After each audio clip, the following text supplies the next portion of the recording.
갈라디아서 6장 1절에서 18절까지 있는 말씀, 기록된 말씀 같이 읽도록 합니다. 갈라디아서 6장 1절에서 18절까지 같이 읽겠습니다. 형제들아, 사람이 만일 무슨 범죄한 일이 드러나거든 신령한 너희는 온유한 심령으로 그러한 자들을 바로잡고 너 자신을 살펴보아 너도 시험을 받을까 두려워하라. 너희가 짐을 서로 지라. 그리하여 그리스도의 법을 성취하라. 만일 누가 아무것도 되지 못하고 된 줄로 생각하면 스스로 속임이라. 각각 자기의 일을 살피라. 그리하면 자랑할 것이 자기에게는 있어도 남에게는 있지 아니하리니 각각 자기의 짐을 질 것이라. 가르침을 받는 자는 가르치는 자와 모든 좋은 것을 함께 하라. 스스로 속이지 말라. 하나님은 업신여김을 받지 아니하시나니 사람이 무엇으로 심든지 그대로 거두리라. 자기의 육체를 위하여 심는 자는 육체로부터 썩어질 것을 거두고 성령을 위하여 심는 자는 성령으로부터 영생을 거두리라. 우리가 선을 행하되 낙심하지 말지니 포기하지 아니하면 때가 이름에 거두리라. 그러므로 우리는 기회 있는 대로 모든 이에게 착한 일을 하되 더욱 믿음의 가정들에게 할지니라. 내 손으로 너희에게 이렇게 큰 글자로 쓴 것을 보라. 무릇 육체의 모양을 내려 하는 자들이 억지로 너희에게 할례를 받게 함은 그들이 그리스도의 십자가로 말미암아 박해를 면하게 할 뿐이라. 할례를 받는 그들이라도 스스로 율법을 지키지 아니하고 너희에게 할례를 받게 하려 하는 것은 그들이 너희의 육체로 자랑하려 함이라. 그러나 내게는 우리 주 예수 그리스도의 십자가 외에 결코 자랑할 것이 없으니 그리스도로 말미암아 세상이 나를 대하여 십자가에 못 박히고 내가 또한 세상에 대하여 그러하니라. 할례나 무할례나 아무것도 아니로되 오직 새로 지으심을 받는 것만이 중요하니라. 무릇 이 규례를 행하는 자에게와 하나님의 이스라엘에게 평강과 긍휼이 있을지어다. 이후로는 누구든지 나를 괴롭게 하지 말라. 내가 내 몸에 예수의 흔적을 지니고 있노라. 형제들아, 우리 주 예수 그리스도의 은혜가 너희 심령에 있을지어다. 아멘. 갈라디아서 논쟁을 1장부터 6장까지 보면서 여러분이 잘 아셨겠지만 가장 중심이 되는 단어는 할례 때문이었습니다. 증표. 왜 이들이 이 증표를 그렇게 갖고 싶었을까? 그 증표에 대해서 사도 바울이 왜 심지어 다른 복음이라고까지 말하면서 이걸 그토록 막고 싶었을까? 다른 복음이라고 말할 때 두 가지를 말씀드렸잖아요.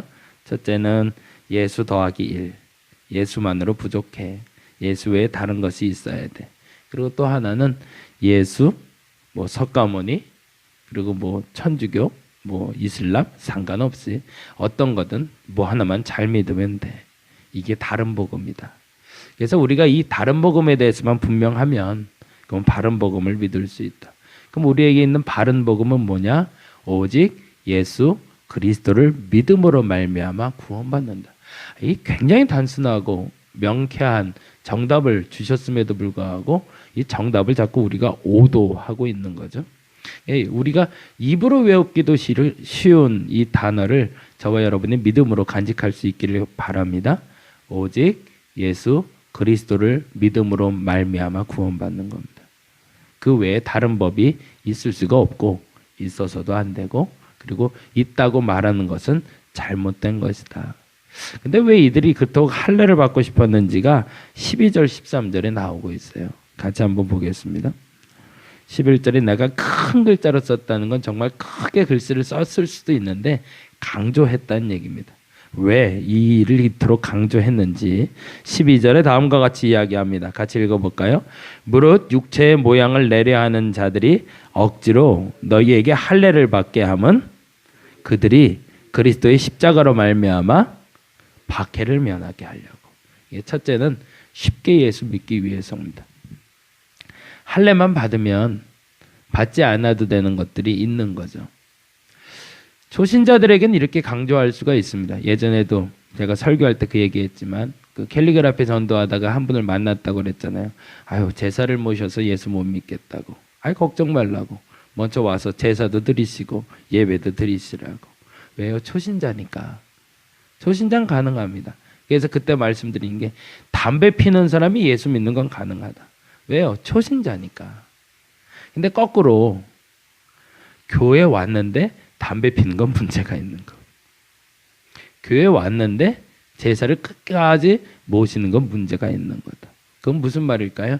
이제 초신자의 시간을 지나서 성숙한 자가 됐을 때는 기준이 달라진다는 거죠.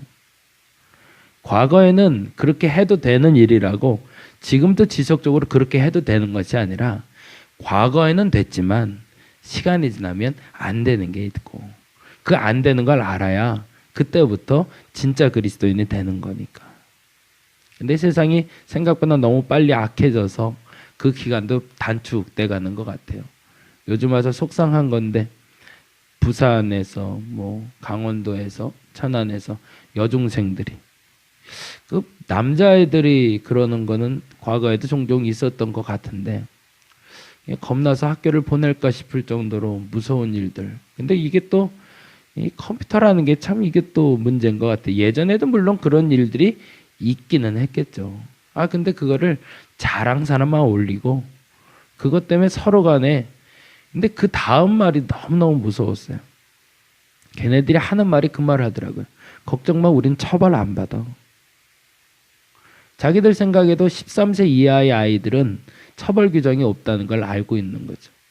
근데 그 말을 거꾸로 말하자면 이제는 그 악함의 정도가 너무 밑에까지 내려와 있다는 겁니다. 그러다 보니 결국엔 규제 조건을 이제는 낮추는 방법을 찾을 수밖에 없고 결국에는 이번엔 부산 여중생 사건은 구치소에 수감할 수 있는 방법으로 최선의 선택을 했다고 얘기 들었습니다. 근데 속된 말로 순간적으로 그런 생각도 들더라고요. 눈에는 눈이었으면 차라리 좋겠다.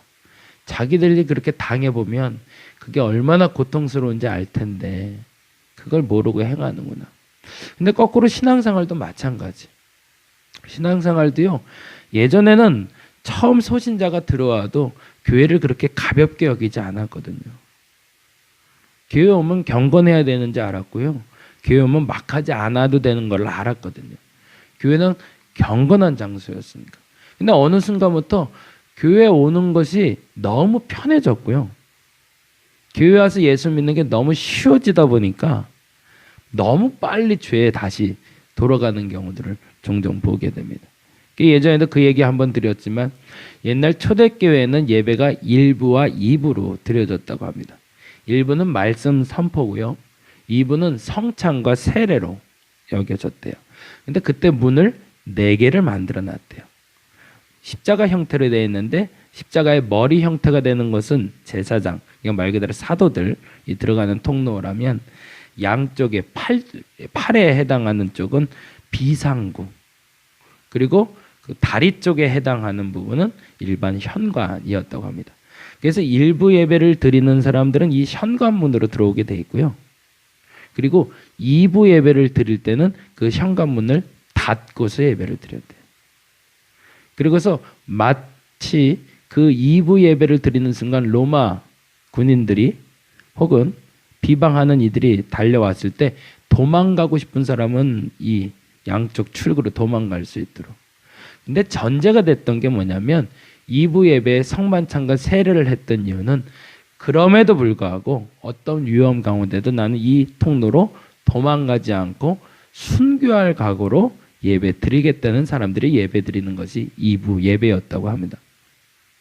그런 만큼 목숨을 담보로 해서 예배를 드렸던 사람들이 시작한 기독교, 예수 그리스도를 믿는 종교가 어느 날부터 너무 가벼워진 거죠.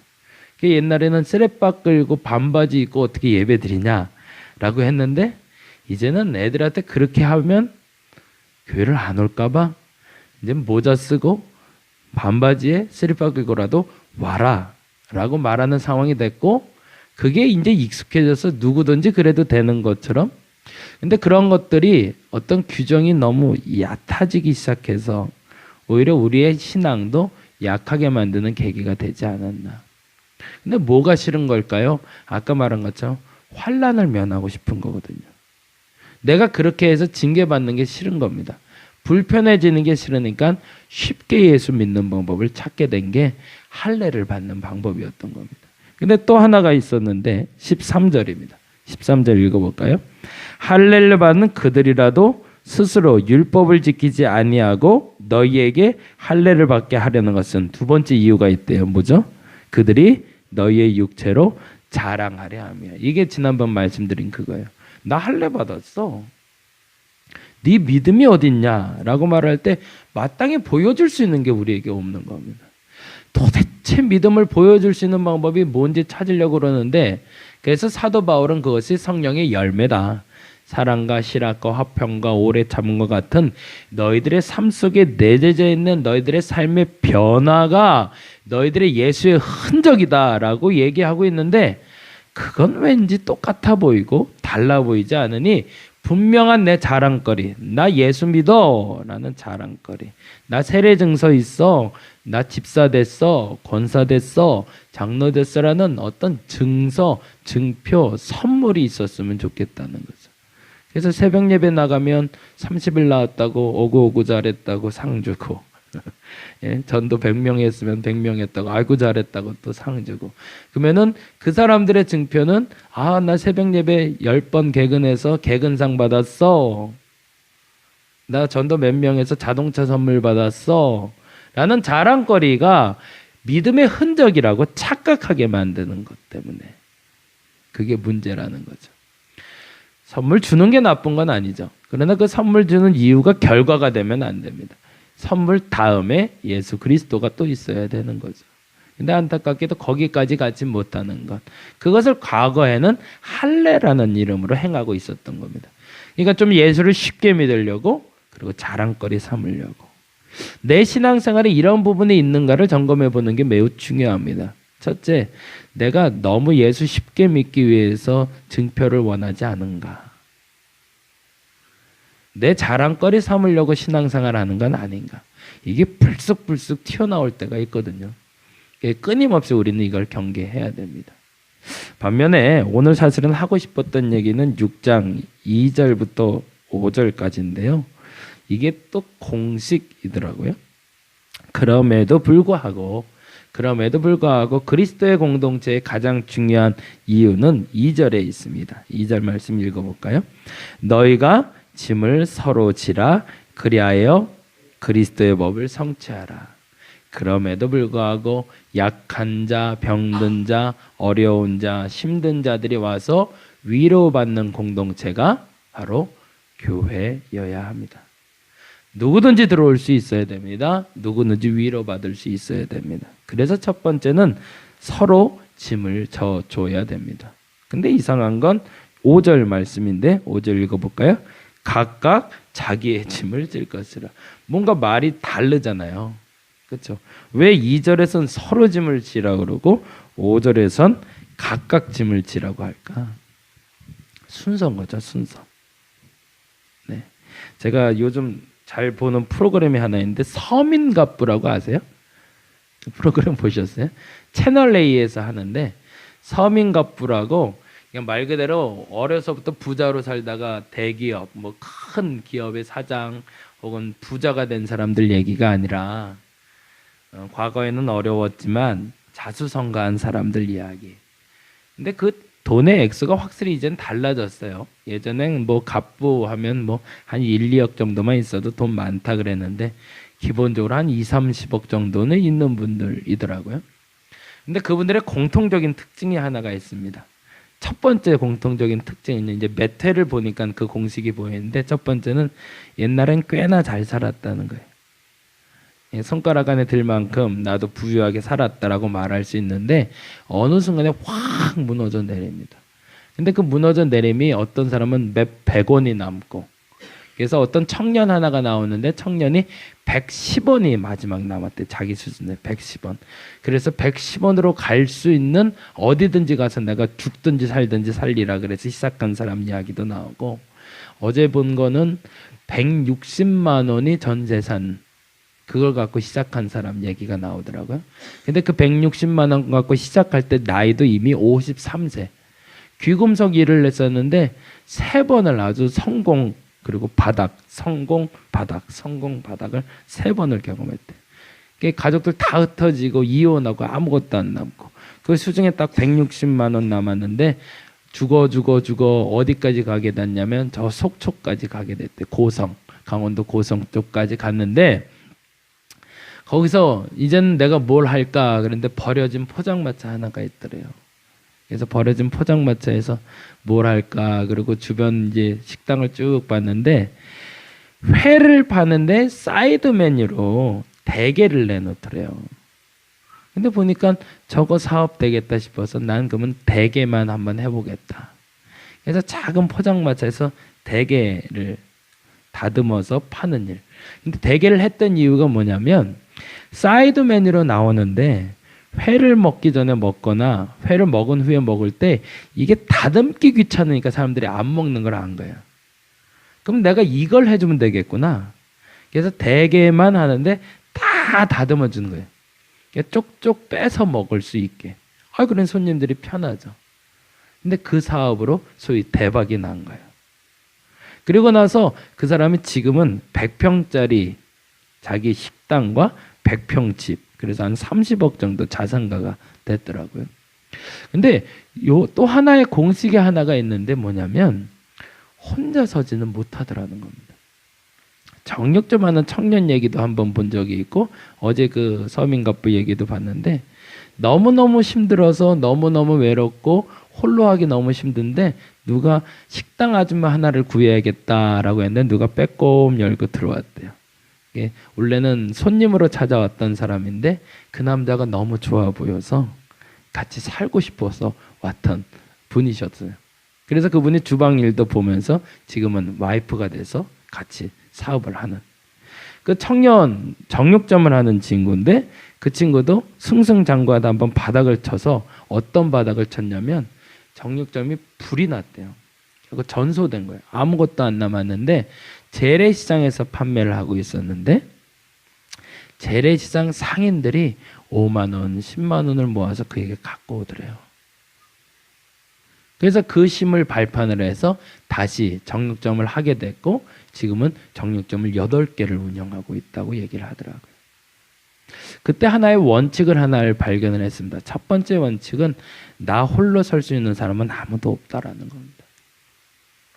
그래서 오늘 본문 2절에 다음과 같이 얘기하면서 서로 짐을 지는 것이 시작이다. 그래서 그 다음 절에 다음과 같이 이야기합니다. 3절 볼까요? 3절 같이 한번 읽어봅니다. 만일 누가 아무것도 되지 못하고 된 줄로 생각하면 스스로 속임이라. 홀로 스스로 된 걸로 착각하지 마라. 그런 사람 없다라는 거죠. 그리고 나서 4절 말씀 읽어봅니다. 4절 시작. 각각 자기의 일을 살피라. 그리하면 자랑할 것이 자기에게 있어도 남에게 있지 아니하래. 그런데 중요한, 홀로 설 수는 없지만 내가 잘하는 게 있다는 겁니다. 내가 잘하는 게. 그걸 지난번 말한 대로 자존심을 지킬 수 있는 게 있다는. 대게면 대게, 고기면 고기, 반지면 반지. 뭐 하나 내가 자랑할 것이 뭔지를 찾는 것이 중요하다. 언제? 누가 나를 도와주고 있을 때. 근데 그때까지 내 것을 찾지 못하면 이도저도 아니는 거죠.